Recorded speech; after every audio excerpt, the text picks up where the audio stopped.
como é que eu conheci os caras do Viper? Eu tinha uma banda no interior de São Paulo, na mesma época que o Viper estava começando. E era engraçado que a minha banda tinha um pouco de rixa com o Viper. Eu não conhecia ninguém do Viper, mas ao mesmo tempo que eram duas bandas assim, dividindo o mesmo espaço, e os caras da mesma idade, a gente tinha um pouco de rixa, assim. Tanto o Viper quanto a minha banda era do selo da Rock Brigade. E um dia, o Toninho da Rock Brigade me ligou, querendo falar comigo sobre alguma coisa. E eu morava em Jacareí, eu fui até São Paulo ver o que rolava. E o assunto era alguma coisa que eu não tinha ideia.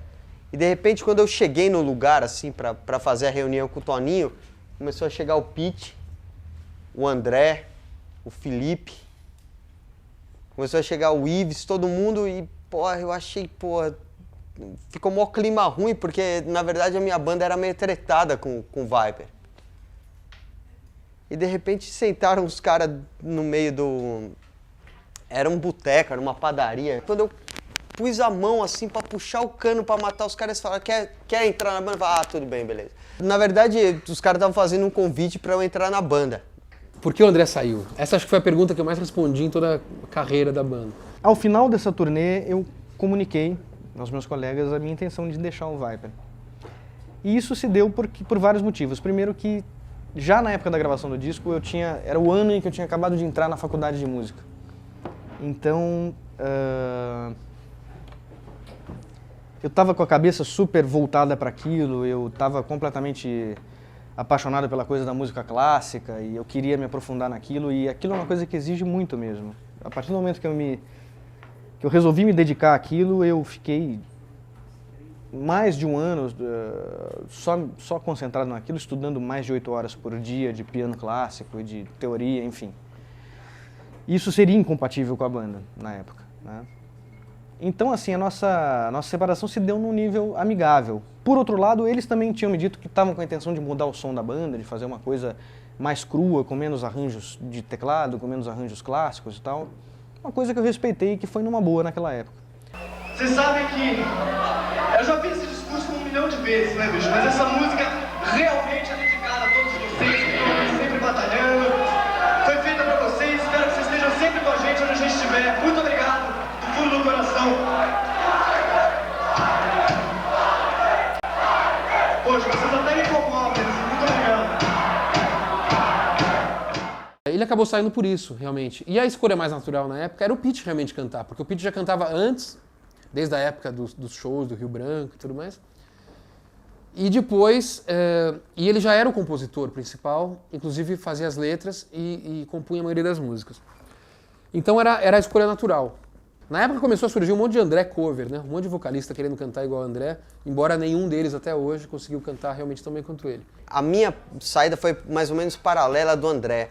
A gente teve um show, que foi, aliás, um show muito legal, que foi no Dama Choque, que a gente fez aqui em São Paulo. E, na minha opinião, foi um dos melhores shows que a banda já teve enquanto eu tava junto.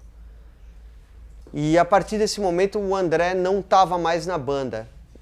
E nessa época a banda parou por um tempo.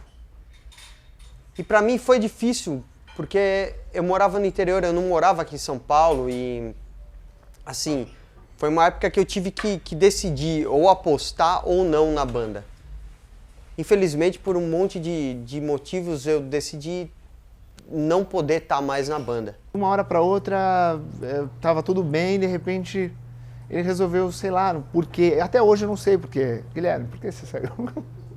Mas foi legal, assim, a época que a gente tocou, ele era muito divertido, um cara sempre foi para cima, até hoje então, sei lá, ficou só coisas legais da época. Aí ele saiu fora e aí... quando ele saiu, a gente chamou... Eu vi um cartaz do Patê Sofismático, que era a banda do Renato.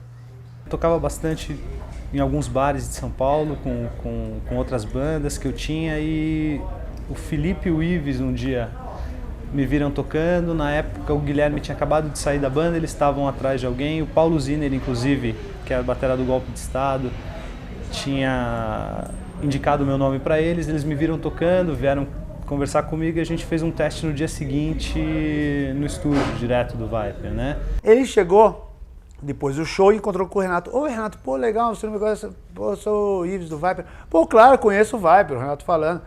Pô, e aí, que legal, como é que vocês estão? Não, tô legal, né? Tipo, e aí, como é que tá essa banda, Pateto? Legal? Pô, meu, a gente tá super legal, meu, a gente tá pensando em lançar um disco, a gente vai gravar uma demo, mandar pra uma gravadora. Pô, a gente tá super firme, né? Pô, composições novas, legal, você gostou do show? Pô, gostei, legal. Aí o Ives falou, é porque a gente tá procurando um baterista, né? E não sei... O Renato, pô, mas sabe o que é? Essa banda realmente não sei se tá engrenando. Aí a gente fez um teste, ele toca legal e rolou. Ele tocava bem, ainda toca, né? Depois desse ensaio, uma semana depois eu estava tocando já no Nordeste com o Viper. Então foi uma coisa muito rápida, assim. Na verdade, da proposta para eu entrar na banda até o início da atividade mesmo, foi um negócio super rápido.